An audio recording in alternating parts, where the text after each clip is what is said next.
Okay, well, let's get started. So, first of all, welcome. Welcome to the seminar on going concern and financial sustainability. We have three speakers with us today. First of all, my name's Stu Mackay. I'm a partner here at MHA Mackay Hudson. I will be chairing the webinar this morning, and we've got the Q&A function that's open. Hopefully you can all navigate that. If you have any questions as we go through the webinar, please put them into the Q&A bit. I'll do my best to answer them as we go along, or store them up for the speakers at the end. Each speaker will be pausing for sort of considerations and conclusions, and then we'll have a full Q&A session at the end. So our speakers, first up we have Sudhir Singh, who is the Head of Not-for-Profit at MHA. We've also got James Gare, who's Not-for-Profit Specialist at MHA, and Jim Clifford, who's the CEO and founder at Sonnet Advisory and Impact, who we have an association with. So the running order for today, we're going to start with James. He is going to kick us off by updating you on some of the recent auditing changes and how this will affect the profession and charities. Following James will be Sudhir. He's going to look at some practical issues in addressing going concerns, providing you with some tips and some good models to use when looking at going concern in relation to risk management and scenario planning. And then finally, Jim will then round off with some insights and thoughts on how charities can respond to financial difficulties. So without further ado, I will hand over to James. Thank you very much, Stuart. That's fantastic. Right, could you go on to the next slide, please? Right, we're kicking off by talking about ISA 570, and I thought I'd start off by saying accountants really do love their jargon, and there's actually nothing more satisfying to an accountant than a good old TLA or three-letter acronym.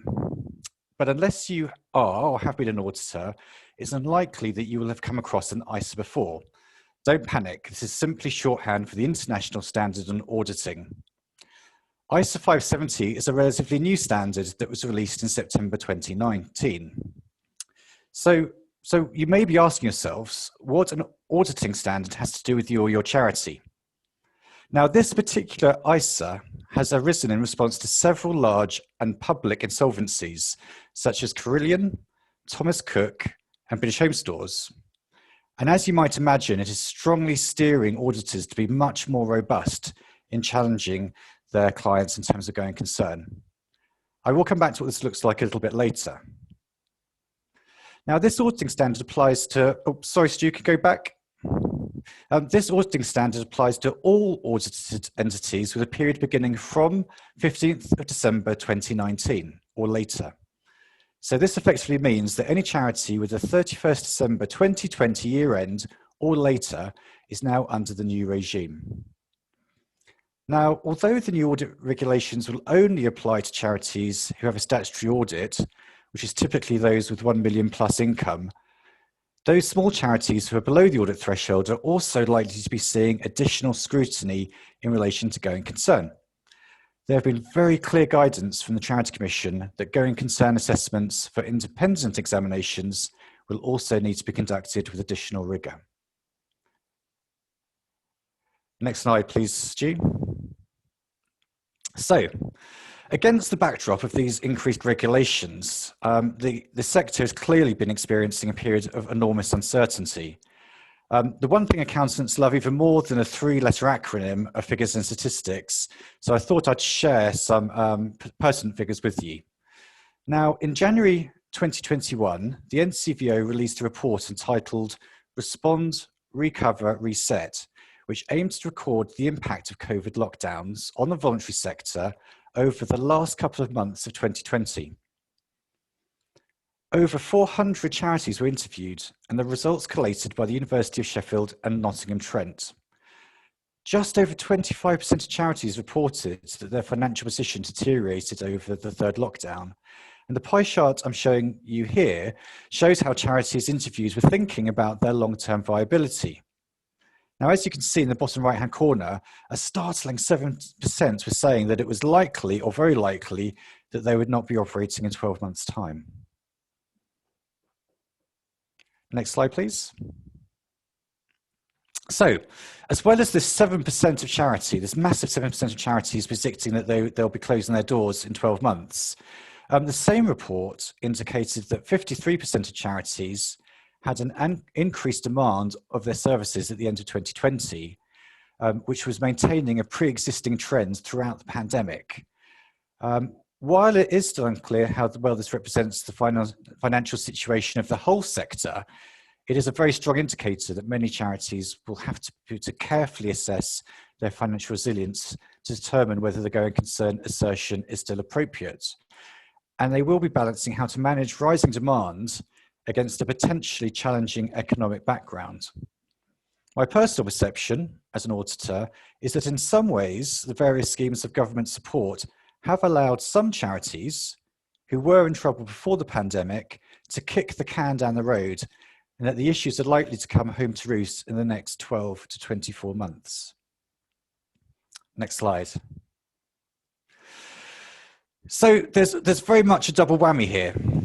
On one hand, there's an increased rigor in the form of new audit regulations, and on the other hand, we're all facing a more challenging economic environment, particularly in regard to the coronavirus pandemic.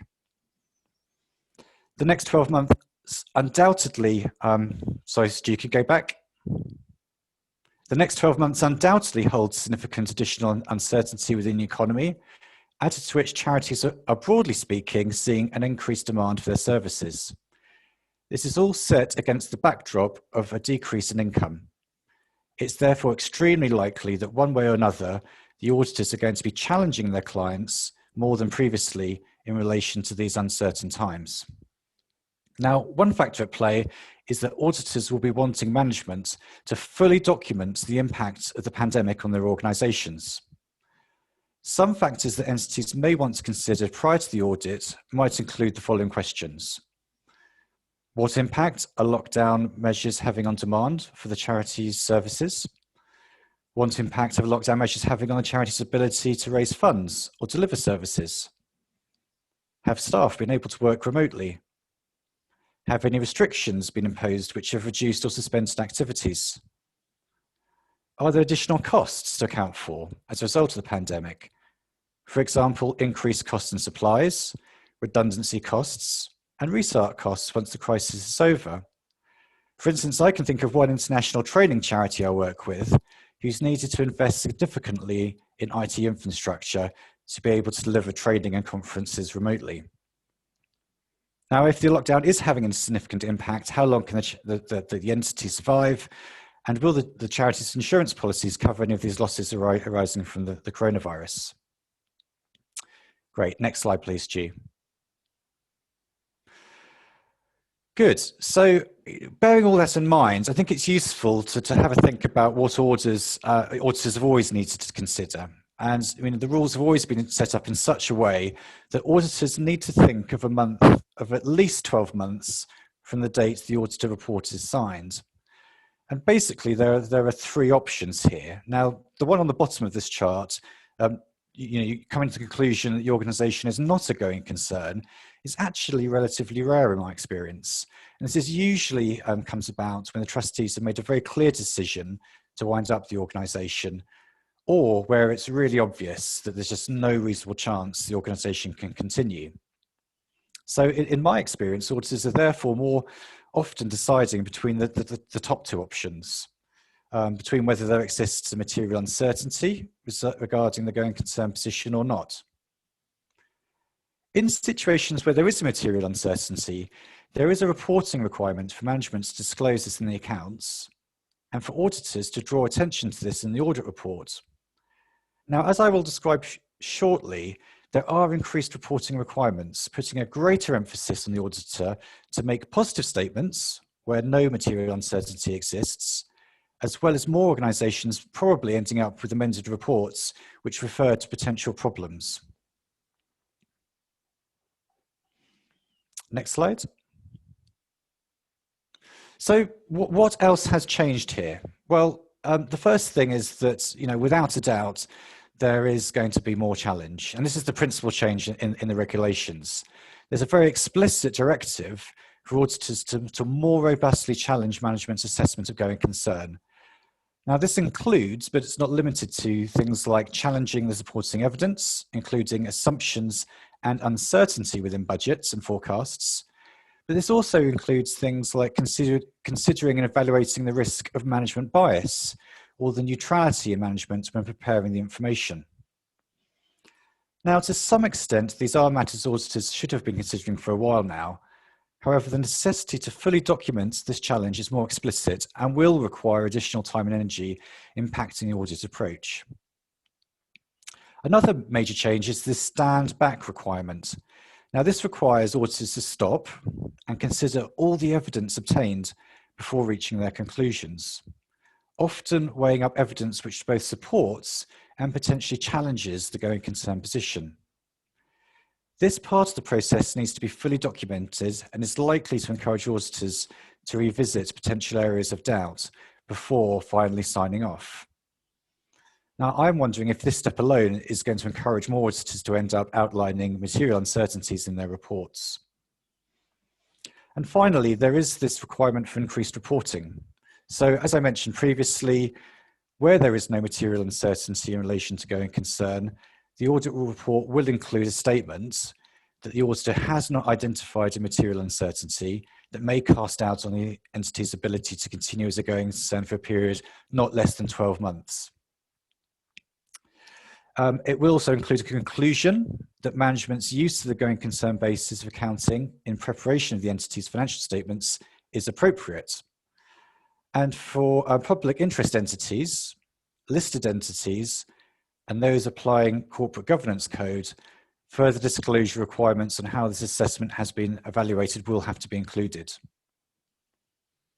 Now, where the auditor considers that there is material uncertainty relating to going concern, or that it's necessary to issue a qualified adverse or disclaimer opinion, they have to consider their requirements to report this to the Charity Commission. It's therefore likely that with these additional disclosures, it will also trigger additional scrutiny from the regulator too. Next slide, please, Stu. So what will these additional challenges look like? Let's look at this in a little bit more detail.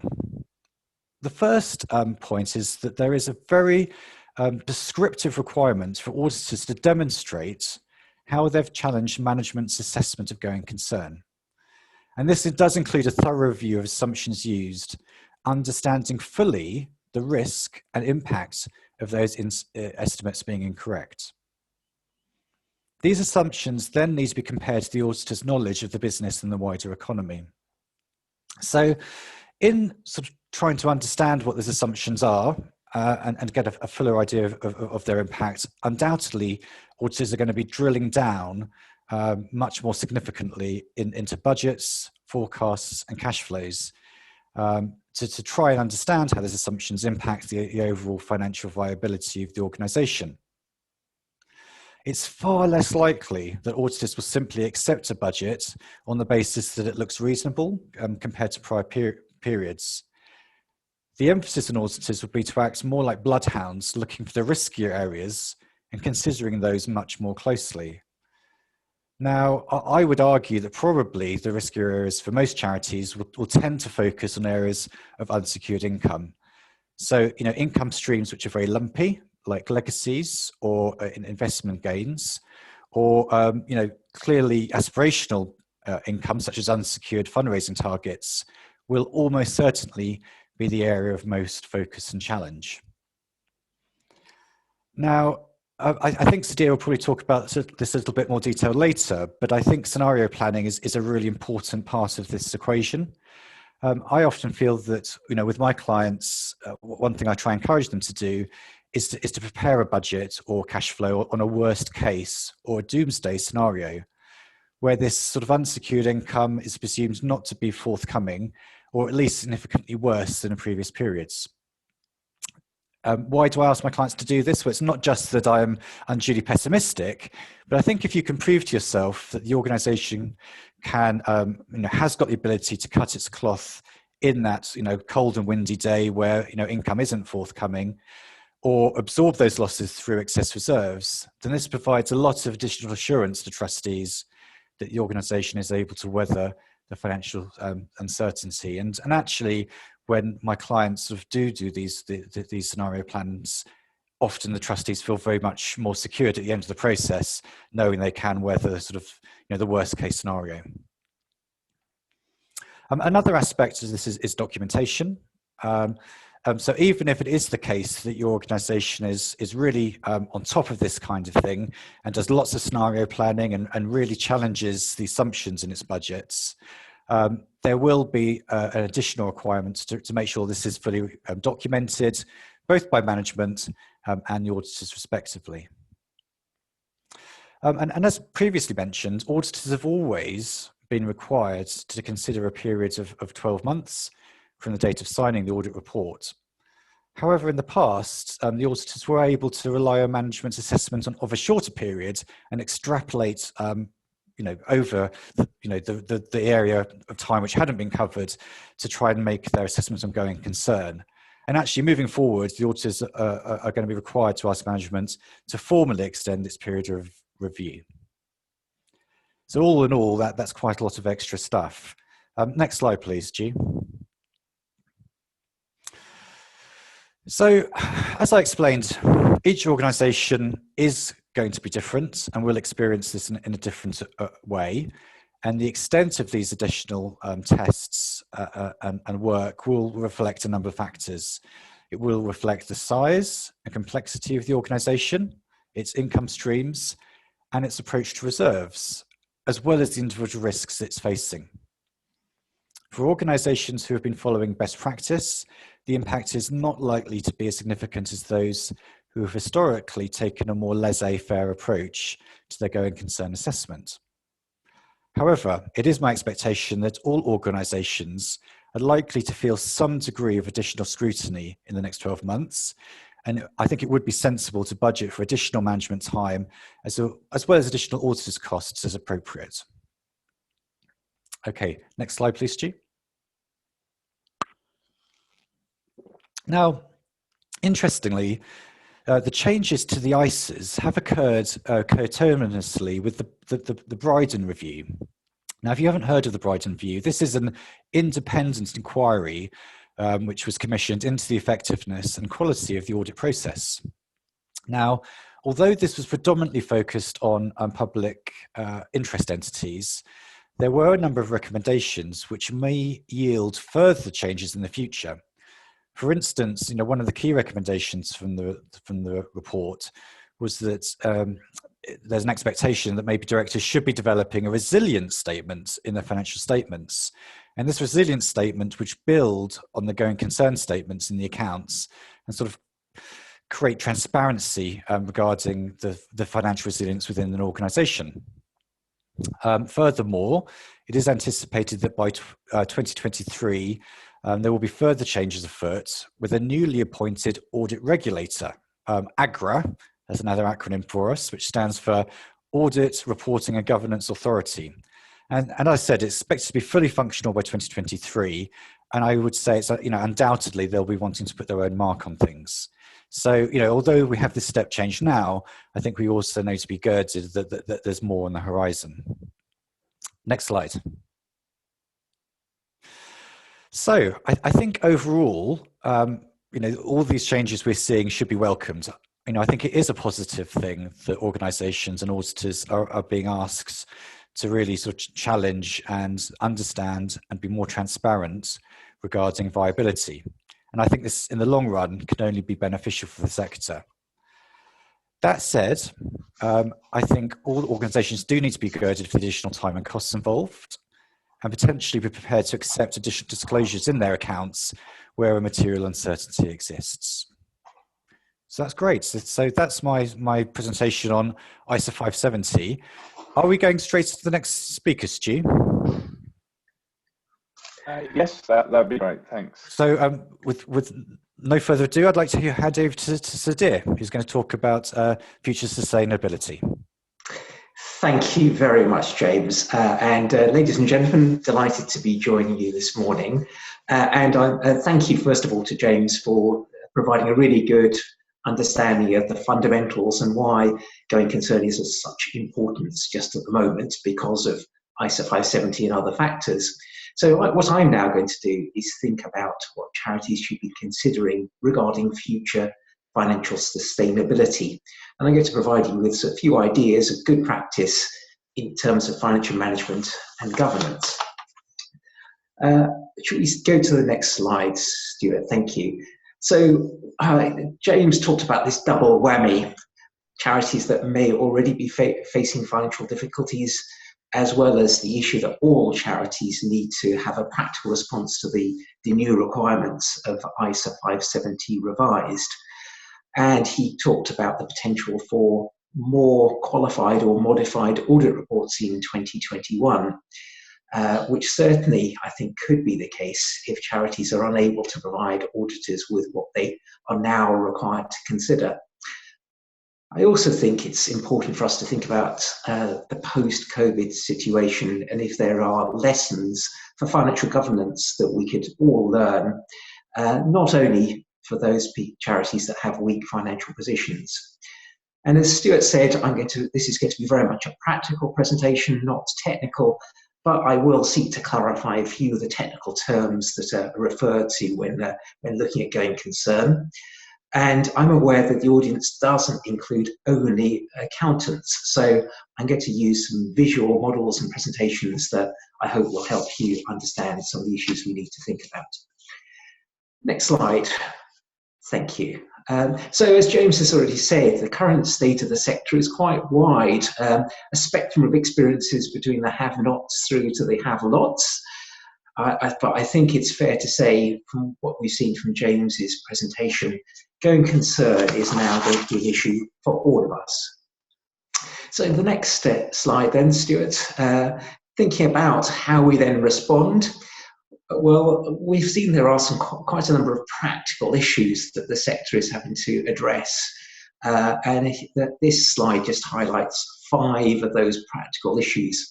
And what I'm going to try and do in my presentation is try and address some of these issues and give you the knowledge, skills and ideas to try and address each of these 5 areas.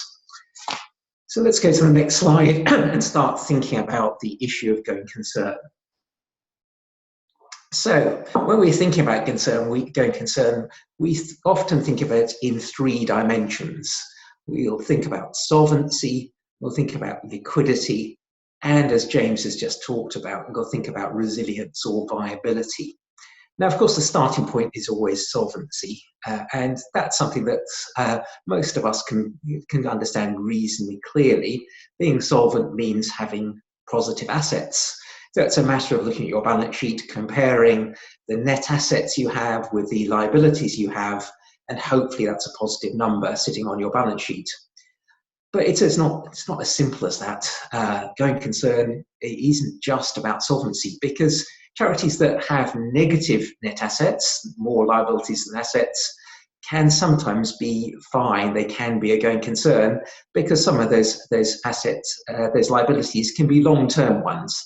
And a typical one in the charity sector is long-term pension liabilities. So as well as solvency, it's important to think about liquidity, probably more important to think about liquidity. And of course, liquidity is all about the availability of having cash and other liquid assets in order to meet your liabilities. And so we'll look at that as well when thinking about going concern. But I don't want to forget resilience and viability. As James said, this is increasingly being something of importance because in some ways assessment of going concern is relatively short term, but a lot of stakeholders in charities are really very interested in the long-term situation for charities. And we're seeing this already, as James has said, with listed companies and public interest entities with resilience statements already being made in a number of their financial statements. So let's start thinking a bit more about detail about solvency. So next slide, please, Stuart. So of course, the starting point with solvency is understanding what your reserves are. And another way of thinking about reserves in a charity are the funds that you're holding. And I'm sure you all know that there are a variety of different types of funds, whether those are endowment funds, restricted funds, designated funds, or unrestricted funds. And of course, some of those funds are not readily available. For example, endowment funds are capital funds that aren't available to be spent immediately. So the main focus is really on unrestricted funds, because once we've understood what our funds are, we realise that unrestricted funds are what the Charity Commission defines as your free reserves. Those are the funds that are freely available to be applied by the charity in the future. And of course, this means that it's a primary concern when it comes to going concern. And of course, that has meant that the Charity Commission has provided lots of thoughts and guidance about free reserves, because those free reserves provide you with your safety net, your financial security net, to deal with the future and uncertainties. And the Charity Commission highlights specific responsibilities to set a reserves policy, and we'll look at CC19, the guidance, in a moment, but also to report very clearly in your financial statements about your reserves and your reserves policy. And the Charity Statement of Recommended Practice, the SORP, provides guidance in that area.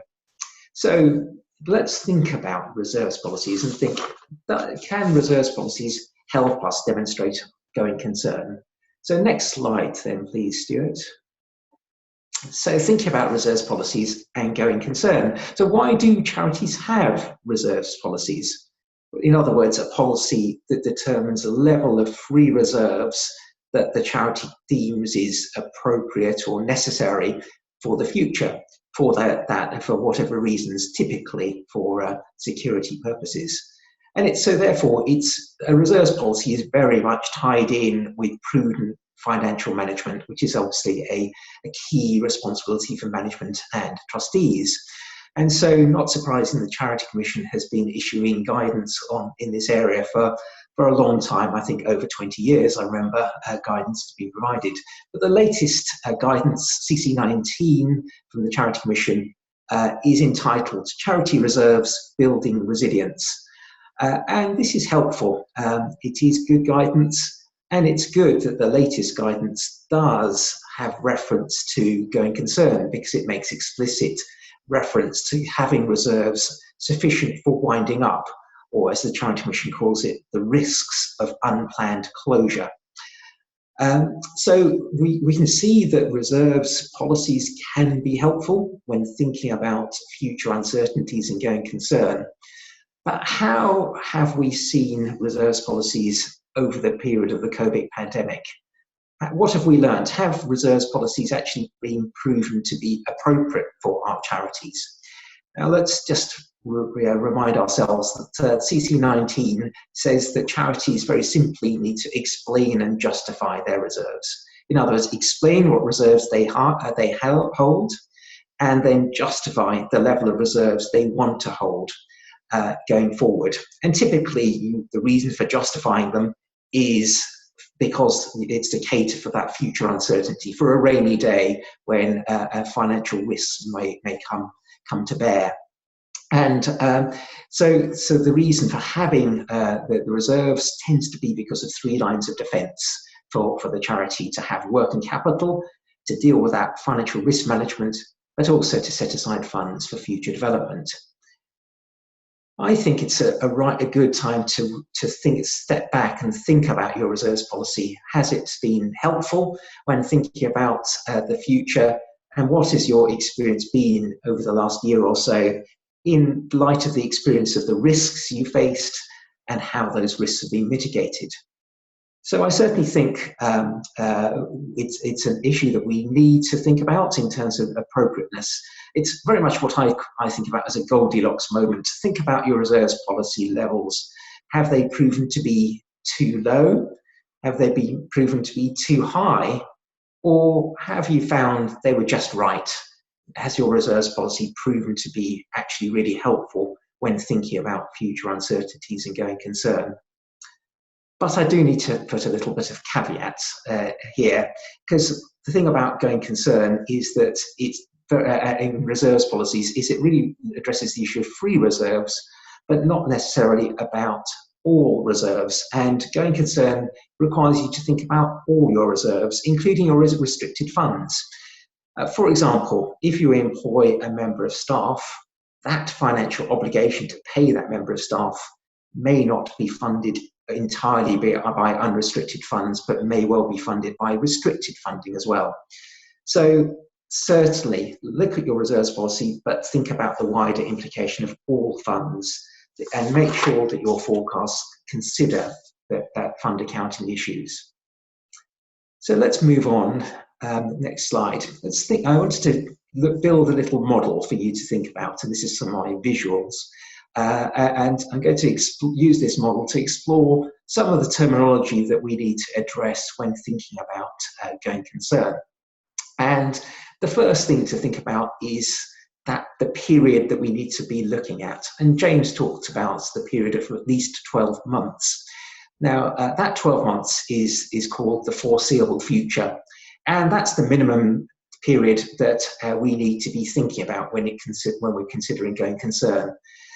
We need to be looking forward at least 12 months from the date we're doing that assessment of going concern. And typically that assessment is at the date your financial statements are signed. When they're signed, you look forward 12 months as a minimum. Well, I'm going to suggest to you that that is probably not sufficient. And James sort of was alluding to that really. And the reason is because the guidance says you need to consider beyond 12 months if you know at a date shortly after that 12-month period some incident or event is going to happen that could impact on your going concern. So certainly in that instance, you definitely need to look past 12 months. But I would suggest to you, regardless of that minimum 12 months, I think it's worth looking into the longer term because it's prudent, of course, to do so, but also it's practical. When we're signing off our financial statements, typically that's going to be 3 to 6 months after the year end, and we're well into the next accounting period. So what the implication of that is that we really need to be thinking about going concern in the context of strategic business plans over a period of, say, 2 to 5 years. And I think very much we need to be thinking about forecasting and looking forward in terms of the foreseeable future using multi-year or rolling budgets and forecasts. And I think it will become normal for all charities, or most charities at least, to be thinking of budgets and forecasts that look at a period of at least 18 months and maybe up to 3 years. Let's think a little bit further about that. So next slide, please. So James talked about uncertainties in the future, and I just wanted to build a little model for us to think about that, because James was talking about the need to think about future scenarios that explain those future uncertainties. Well, how do we do that? And James talked about having models that set out your expected results as well as your best and your worst scenarios in the future. How do we determine that? Because a lot of people say the future is so uncertain. How do we predict that? And how do we determine the financial effect? But I'd like to suggest that we've already got a tool, most of us, already, which is our risk management processes. All charities are required to have risk management processes which help them identify the major or significant risks they expect to face in the future. Well, risks are another way of describing uncertainties. And risk management is about managing those uncertainties, thinking about the likelihood of those uncertainties taking place and the impact they would have on the organisation should they occur. And if we put financial proxies on those impacts, then we can determine a range of different financial outcomes that the charity would be facing. So looking at this model, which is built on something that the Financial Reporting Council put together in their Financial Reporting Lab, which is essentially a lens into the future. So what this model does is says, let's have a look at the position now. We know what our reserves are now, but we can do financial forecasts looking forward, which set out various scenarios that gives us financial outcomes in the future. And this model shows a range of financial outcomes after 12 months from the current date. And what we can see from this model is those scenarios, those financial outcomes that we're predicting in 12 months' time, all produce results that fall within the reserves of the charity.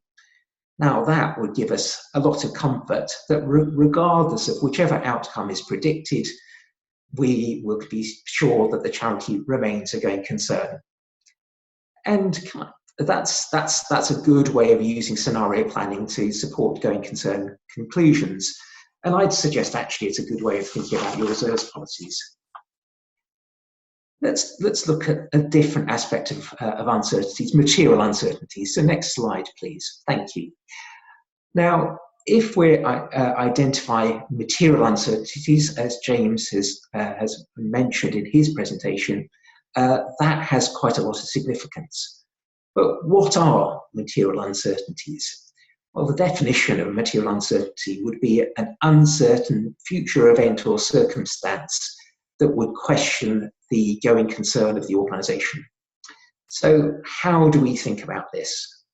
Well, looking at this model that I set out for you, as I said, at the 12-month period, those scenarios that we had predicted clearly showed that the charity was a going concern, regardless of whichever scenario was put in place.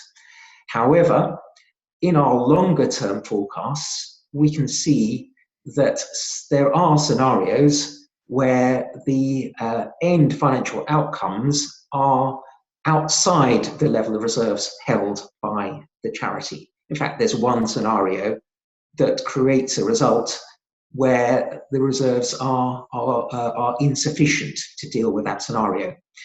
That scenario, that outcome, if it's at least a possibility, which we would expect to be the case given that scenario, suggests there is a material uncertainty. So in that one scenario, the charity would not be solvent, it would not be a going concern. But in all the other scenarios, it is a going concern. So what that suggests is that the charity does need to consider if it needs to disclose that in a particular scenario, the charity is not a going concern. And it has a material uncertainty, therefore, about going concern. So let's just explore a little bit more about material uncertainties. So next slide, please. James has already talked about the fact if you identify you have a material uncertainty that you need to make disclosures in your financial statements. And of course, charities are often quite wary and have concerns about making those disclosures. And I want to suggest that you perhaps don't need to be so worried, because perhaps you can have a different perspective about those disclosures. And perhaps you shouldn't be so worried, because perhaps identifying that there are material uncertainties can be considered to be a positive aspect. It's a positive demonstration that you are managing a difficult position, and it isn't a negative reflection on poor management or indeed in some inherent weakness in the charity. And it's perhaps an opportunity for the charity to tell a better story, encouraging people to support the charity, perhaps other funding to be provided, and to be reassuring to your stakeholders, some of your beneficiaries and others. It's also a good way for trustees to demonstrate they're fulfilling their responsibilities, and it also helps auditors show that their duties have been exercised. So James talked about transparency and accountability, and I very much think that's a good thing, and I think it can certainly benefit both charities and auditors. Now I just want to move on to other aspects of scenario planning, because I think that provides us with some wider benefits to adopt this sort of approach. And I just wanted to highlight the first thing, which is about stress testing. Now, in the past, stress testing was something that was very much aligned with industries like financial services or banks. They were required to prove they were solvent using various stress testing models. What's been interesting is how stress testing has come into the discussions when we're considering going concern in the charity sector and other sectors, of course. And a term, reverse stress testing, has started to emerge. Now, some people may not be so familiar with that, so I thought I'd just explain visually how that might look. Now, the idea of reverse stress testing is to think about the objective that you wish to try and achieve. And in this case, it's for the organisation to remain solvent.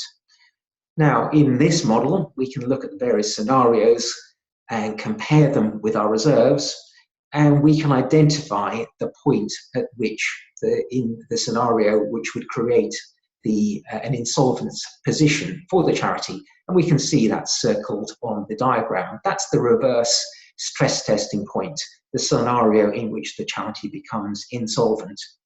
Now, why is that helpful? Well, by knowing what that scenario is, the charity can establish plans to either avoid that scenario or at least mitigate it. But it's not only about managing that sort of downturn, the negatives. There are positives about scenario planning and why it's helpful to think about best situations as well as worst. So not just downside management. And so I want to look at the other circle on this diagram. This is a scenario where the financial position of the charity is enhanced, it's strengthened. By looking at that scenario, charities can take actions to make sure that that scenario has a greater chance of crystallizing, and we can take advantage of that strategic opportunity. So there are some real positives, I think, in strategic planning. But I want to also think about other aspects of scenario planning, and this is where charities are getting into financial difficulties. And I think the experience of James, Jim, and myself, and Stuart is that in the charity sector, financial difficulties tends not to be a big bang event. It tends to be a result of long-term decline or structural weaknesses. And the difficulty is often how you identify those early enough. And here's another model using our same structure, looking at the range of outcomes. And you can see how easily, by looking at some of the more positive outcomes predicted, the positive scenarios, the charity could come to the conclusion that it was not only a going concern after 12 months, but perhaps just about a going concern in the longer term as well. But the advantage of those scenario planning models is that you see how many of the possible outcomes would result in an insolvent position. And by doing that scenario planning, charities can identify those financial difficulties early and take appropriate steps. I just want to move on to liquidity finally in terms of the modelling, because as I said, liquidity is arguably the most important aspect. And in particular, as we emerge from all these financial and economically difficult times, perhaps this is where the greatest risk lies. And this is all about cash flow. And the definition of solvency in cash flow terms is the ability for the organisation to meet your liabilities as they arise. It's very much a cash flow test. And it's important, therefore, to recognise in our model that all our reserves aren't freely available because they aren't liquid. So it's important that we look at cash and liquid assets in our modelling. And so that means that we need to be looking at cash flow forecasts really carefully. And in this model, if we overlay consideration of cash, not just income and expenditure, we'll see of those range of outcomes that we might think about in a solvent way, that the charity is a going concern. In fact, it's only 3 of those scenarios in which the charity has sufficient cash to meet its liabilities. So I think this seems to demonstrate the importance that we identify the difference between accounting transactions and cash flows making sure that cash flows are really an important built-in inherent aspect of our budgeting processes. I just want to make a couple of final comments. A lot of people say, this sounds like a lot to do, all this financial modelling. We don't really have the resources to be able to do all of this. And I just really want to reassure you that it shouldn't be too much of a difficulty. All charities do some form of strategic and financial planning. We've already seen that there are mandatory policies that you should already have in terms of risks and reserves, which provide a really strong foundation for financial planning. And so you should have all the fundamentals for viability modelling. And by the way, if you don't have good risk management and reserves policies, have a look at our MHA website. That has some templates that you can easily adopt. So just my final 4 conclusions, that long-term financial viability is a really important responsibility for trustees and management. Ensure you have the right skills and approach to deal with considering going concern. Do adopt a multi-year strategic financial planning approach. Considering scenarios really is essential for most charities. Don't start this in isolation. Build it on existing financial governance policies. And finally, take some of the positive lessons. I know it's been really difficult, but take some positive lessons from the COVID experience. Be a COVID positive organisation and apply the lessons of last year. I hope that was helpful. And I'm now going to hand on to Jim, who's going to take some of those scenarios and what we can do when things are a bit more challenging. Jim, over to you. Thanks very much, Sadir, and good morning, everyone. Thanks so much for joining us. And I'm going to explore with you what can you do next, what are the practical points, and of course some important things when you start to stray a bit close to the edge. Where is the edge and how can you stay away from it? In picking up on what Sadir has just said, though, I noted with interest his important point that it's a positive thing to be seen to be gripping the challenge and managing it. And so with that in mind, let's go on a bit of an exploration as to what you might do. Stuart, next please. Thank you. Structuring your thoughts, first of all, get into a strategy reset. We are living in something of a different world. We're certainly facing different challenges, and maybe reserves have been depleted over the past year and a bit, or there's greater need coming up. We do need a bit of a strategy reset in so many situations. So let me give you 4 suggestions as to how you might focus your thoughts in doing that. First of all, focus on impact, on the change we're trying to make in the lives of beneficiaries and what you can best do to make that happen. There is a great temptation to focus on how do we keep delivering services rather than how do we help the beneficiaries themselves. And I'm increasingly seeing charities finding it a liberated moment to answer that new question instead. Secondly, reimagine your resourcing. What do you have that others might use or that might be used differently? Frequently, I find charities that actually have more resource than they think they have. They just hadn't identified it properly. And you may be facing all around you more resources than you think are there. We'll pick up on this in a minute. Certainly tackle effectiveness and efficiency. Financial efficiency is clearly important, cost efficiency as well, but also which levers we're pulling to create the impacts we need. How well do we deliver and how well do we use resources, avoiding duplication of effort? And finally, and I was very pleased Sadir was taking us in depth into that scenario planning area. Is the world so uncertain, really?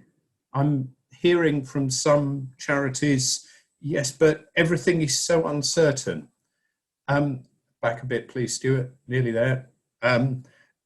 Everything is so uncertain. No, it isn't. Actually, some things, when you look at them closely, you do know, and some things you know within boundaries, so you know they're not going to stray beyond a given limit.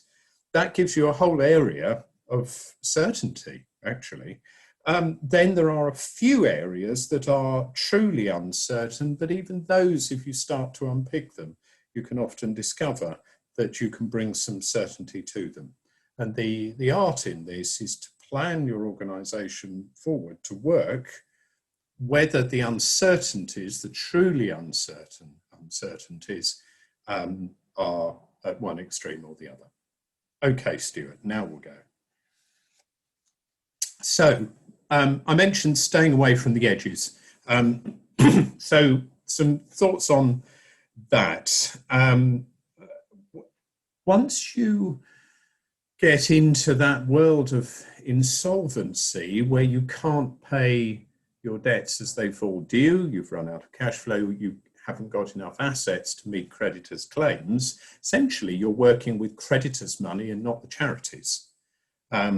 So the whole area of insolvency law starts to play into that. I'm going to touch on three things here. A little bit about the 2020 Act, touch on what are the main boundaries to be careful about, and then some things you can actually do about it. So first of all, on the 2020 Act, we heard quite a bit about the temporary lifting of the wrongful trading law, so that directors essentially couldn't be culpable for wrongful trading, I'll define that in a minute, during the COVID and lockdown period. That was to allow trustees to make objective, balanced decisions during the COVID period, allowing for them not being able to predict with certainty when lockdown was going to end. Those provisions have now ended. The final extension ended on the 30th of April. Tremendously helpful while they were there. Let's move on. Three things I would highlight to you that are still in the 2020 Act and you may have missed. First of all, it brought in what is termed a debtor in possession moratorium. That is, without appointing an insolvency practitioner to run the charity for you, or the company for you, there can be a freeze on creditor claims and creditor action.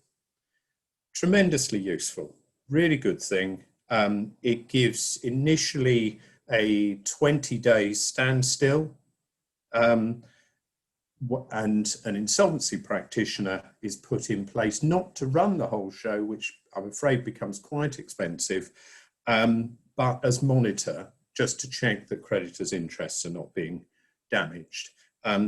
He or she can go back to court to extend those periods of moratorium up to 12 months. So it actually gives you a leeway for being able to restructure, change position and what have you. Within that time, there is a law that says that suppliers can't stop supplying you. That's a broader law. It applies within the moratorium, but within other forms of insolvency as well. So a supplier can't cease to supply, provided they're getting paid for the ongoing services, except with court permission on the grounds of hardship. So think about that one if you're a charity supplying an insolvent partner, or if you are a supplier as a charity, you need to think about that. Sorry, if you are using suppliers and facing insolvency, you need to think about that point. Finally, it brought in some more flexible provisions around restructuring plans. Previously, there were difficulties in the event that a group of creditors in a particular class got together and blocked the whole thing. That one's been substantially dealt with. I can go into detail if you're interested. Let's have a look at the edge and where those main boundaries are.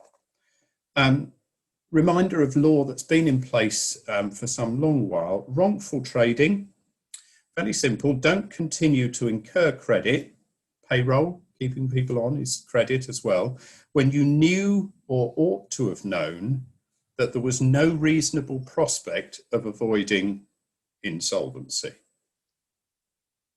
No reasonable prospect of avoiding. That's really important. So essentially, don't stop too soon, but have a good future that you're working towards, which is rational. Preference is causing a creditor to be put in a better position in the event of formal insolvency than it would otherwise have been, and intending to do that. So paying Peter and not Paul or Paula. Third one is transactions at an undervalue. This starts to have an effect within those classic charity mergers because it includes selling or indeed gifting assets for less than their value. It's their value to the creditors, because this is insolvency law, so it doesn't really take account of using them for charitable impact. So it's their the assets at a financial value. Okay, those are the main boundaries. I haven't mentioned fraudulent trading. Fraudulent trading and acts, if it feels wrong, it probably is. Be careful. There we go. Need I say more? What do you do about that? Know the tipping point. If you're climbing, that is Wayana Pichu. If you're climbing there, knowing where the edge is a pretty good idea in the first place. So know the tipping point, know how close you can get without being on that, being over the edge and in trouble. Secondly, keep a diary of your decisions. They were good decisions. They will be judged with hindsight, but you will need to look at what was in your mind at the time. So keep a diary of your decisions. Excuse me. Turn up to meetings, stay involved, don't run for cover. You're asking for it if you're just ducking your responsibilities, and make sure that you're getting good and regular updated information. If you follow those 4, you're probably on the right side of things. Be sensible but positive, and again I remind you, it's as damaging to opt out too quickly as to go on too long. Okay, Stuart. So how do we, I've said here, reimagining operating options. What I'm getting at here is asking you to use your imagination and be open to new ways of looking at things, at services, at your assets. Use your imagination, open to new ways of looking at things. 3 areas here. Repositioning your services. Understand the position, the situation of the beneficiaries, and how you can achieve impact. There's an emerging area around situational or systems analysis, looking beyond the person to thinking what could, rather than keeping on delivering fantastic services to help the appalling mess that our beneficiaries get in and put them back on the straight and narrow, couldn't we just change the thing that is causing the injury in the first place, that is damaging them, their housing situation or whatever it might be? And think about what are others doing, perhaps what are others doing better, so that you can apply your resources in the best way possible. And so from that, reframe what we could do. Helpful 3 headings to think about here are delivery. We deliver impact, we change people's lives by direct delivery of service. We can do it by leadership of others, and we can do it by influence, telling it how it is and letting change happen. Delivery, leadership, influence. Think about how you're doing that. Example here, current one, a charity-owned theatre which is losing its premises.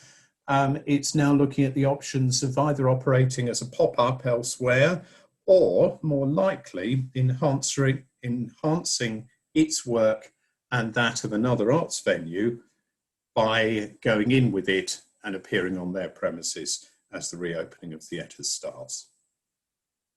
New income sources. Think afresh about your income sources. Keep pressing on the existing sources, yes, but think about new and different ones. Can you earn money and achieve the mission or enhance it by collaborating with the private sector, with other charities? What about when you're trying to, well, think about it from the point of view of the private companies who are trying to regrow their market and maintain their staffing. So can we as charities help with insight and training around particular aspects of staff well-being and retention, or understanding and adapting to customer needs? I'm working with a charity at the moment that is tackling this thing of should they partner in private sector bids for services within their arena. How do they do that and do it safely and sensibly? They're exchanging profile and expertise in return for funds and being able to influence the delivery of these large private companies to create more benefit for their membership. Could be a win-win. Cost and resource sharing. This I foresee taking on a whole new life. Looking at surplus capacity, which might be in front-facing services, support facilities, maybe in assets, including space, and thinking about how do we resource differently. Example here is a charity, a £3 million charity who had resolved its own solvency crises about 18 months ago, but evaluated and decided it's not large enough to achieve the reach and resilience it needs in order to be safe and secure and deliver all that it could do. So it's now creating a tie-up with a larger charity, actually an international charity, for mutual gain. It's really reimagining its operating options. Okay, Stuart. Now that last one does involve, let's be honest, an acquisition. They're at 3 million turnover compared to the 500, 600 million plus of the other organisation. They are being acquired. Now, tie-ups traditionally, we've politely talked of merger and thought too often of losing our identity, so seen this as a last resort and a sign of loss for the acquired. But thinking about the beneficiaries and the assets, thinking delivery, leadership, influence probably brings us to a different conclusion. So a quick whistle stop of 5 structures which are going beyond true merger of equals that may bring value. Being acquired by an organisation, wrap yourself in greater resilience and resources, create some contractual boundaries around assets, but do it safely. Post-adoption centre with family action as an example. Be the acquirer. Showing support enables you to sharing support services enables you to acquire a contribution level. So you bring in income and direct cost and more surpluses. Family action with post-adoption centre. Grouping for strength and resilience. This is about one charity becoming a minority member of the other, controlling the boundaries, but coming together without subsuming each other. Adoption UK and Post-Adoption Centre. Partnering one-to-one. Don't merge, just work together and share resource. The one I mentioned earlier on about the private sector charity combining on public contracts. Or there's some close collaborative working between Girl Effect and Gavi in Africa. That's another example there. And finally, partnering with more than one entity, creating flexible shared service or shared delivery organisations that allow others to come and go, perhaps in federated marketplaces or local areas where there's a need for organisations to collaborate. At that point, I will hand back to Stuart to help and referee with our Q&A. Thank you, Stuart. Well, thanks very much, Sir James and Jim. We do have a question in the question and answer function. If you've got questions, please type them out now and we'll do our best to answer them. But the first one is from Tim Moss, who asks, is there any evidence to date that charities have or are considering M&A to a greater extent than before the pandemic to ensure financial sustainability? Great question. Does anyone want to volunteer an answer to that one? Jim, you've got your hand up.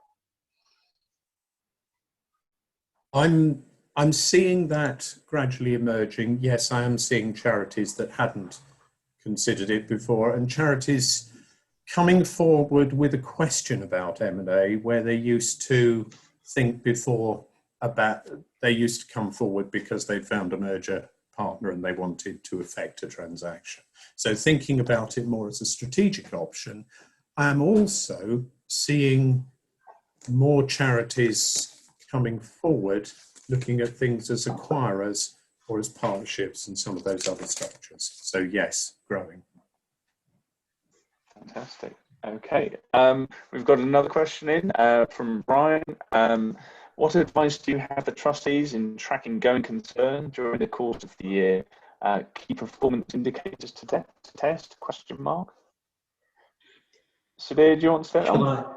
Shall I? I'm sure the others have good insights into this as well, but I suppose I was alluding to this in my presentation, that the very formal date that trustees have a responsibility to think about going concern is as they sign off their financial statements. Because at that point they're putting pen to paper and saying, we are happy, we concluded that the charity is a going concern and therefore that's how we've prepared our financial statements. So that's a very specific point. However, Brian, I entirely agree with you. It shouldn't be, it isn't just a responsibility at that point, it is year round. So I do think it is appropriate to have processes that do think about this throughout the year. And hence I refer to having rolling forecasts, multi-year projections. I think it's going to have to be determined a bit by the situation the charity is in, the extent to which you need to be monitoring carefully. But I would expect, as part of your management information throughout the year, that the trustees examine that going concern is a factor in terms of the performance measures you put in place. Jim, I think you may want to, and James, you might want to add something.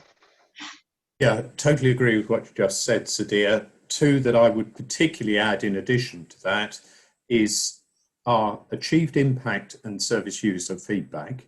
It's easy to focus on the numbers and forget why we're here.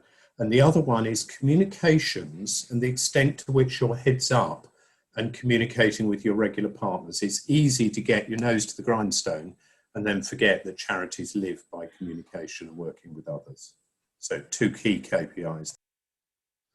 I suppose the only thing I'd add to that is that when looking at uncertainties, sometimes it's useful to build KPIs around those, those income streams which are uncertain.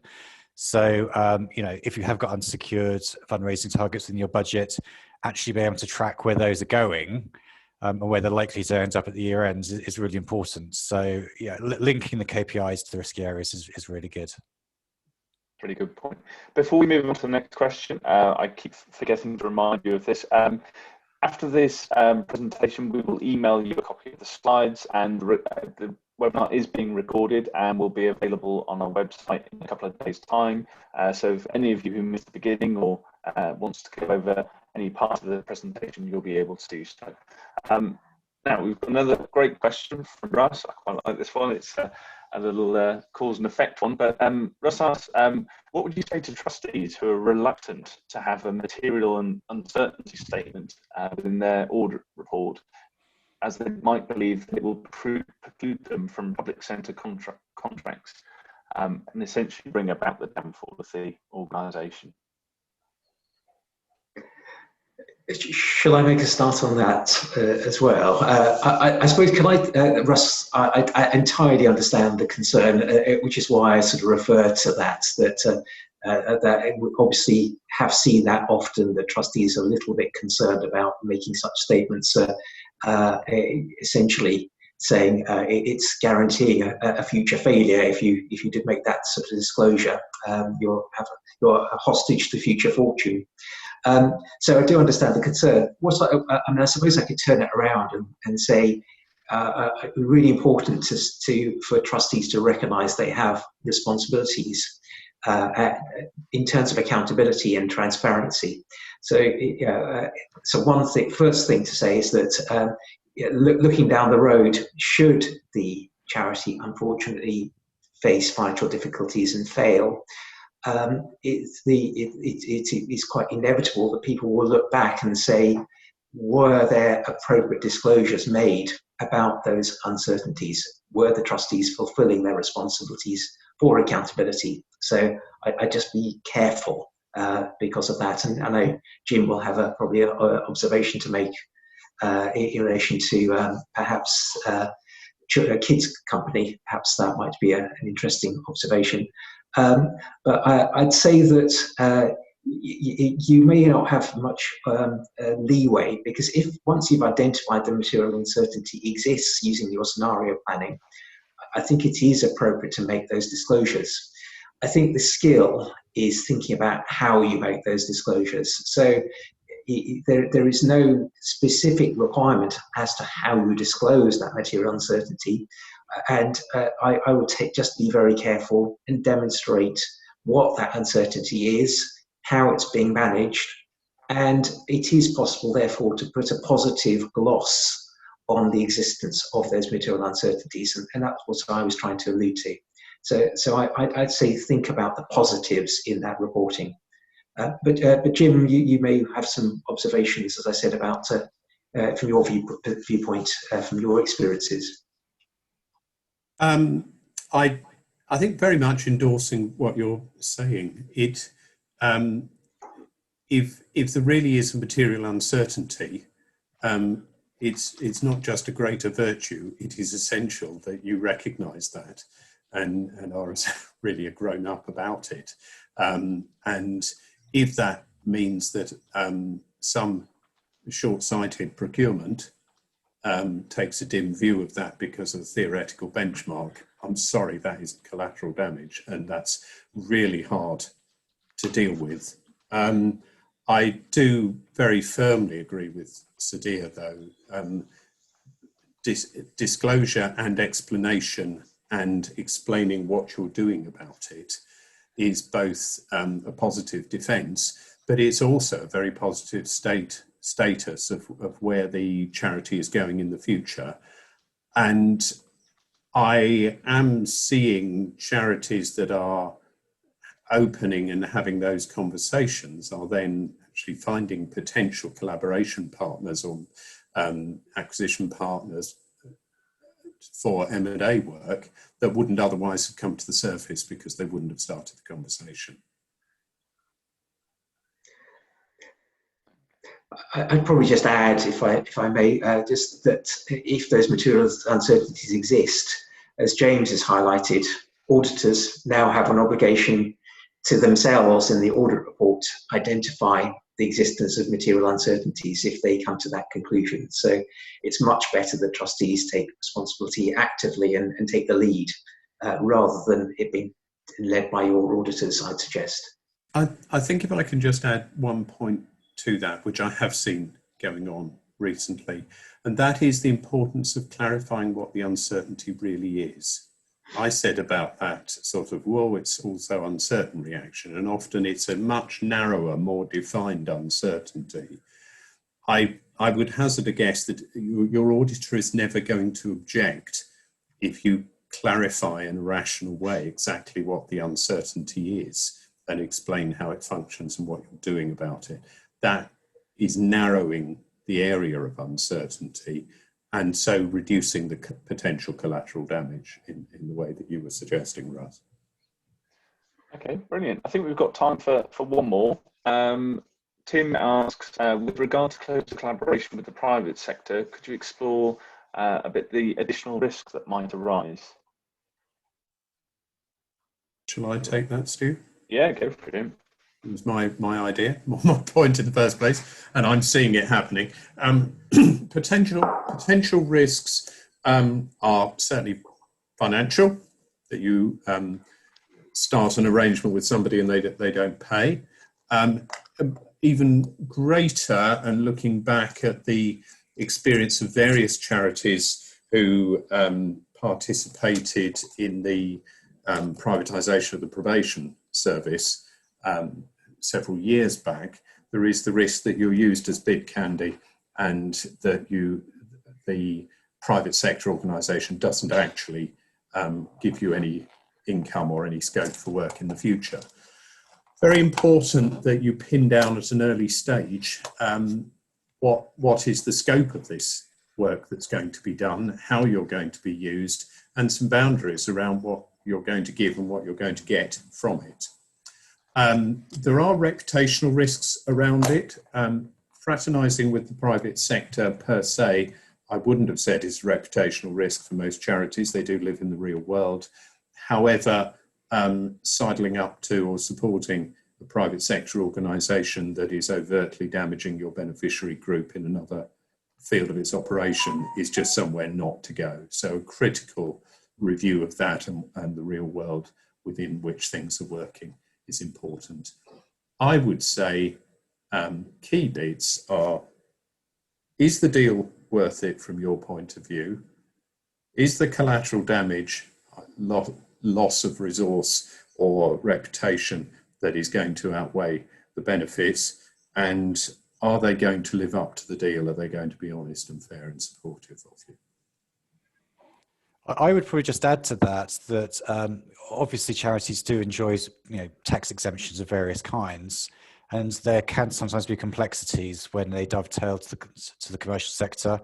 So making sure you're getting some good tax and VAT advice is usually really important from the outset. Yeah. Okay, fantastic. Well, there is one final question that's just nipped in if we do have time for it, and a quick answer if possible. Shabir asks, how can auditors take a pragmatic and proportionate approach to going concern given the limited resources of charities? So, do you want to? I thought James might. James, you look you're ready to. Go on, James.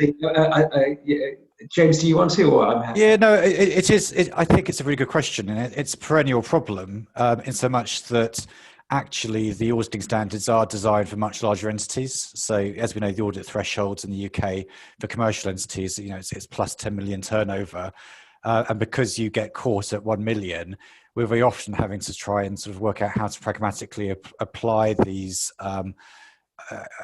new regulations to what are effectively smaller entities. So it is something that we're continually having to consider.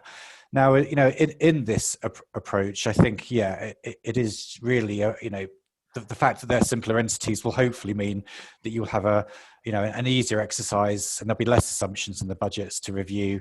And so it's just organically, it will hopefully be less work. But it is something that I'm always, having in the back of my mind, and I suspect steerers is as well, that we're not to over-egg the pudding.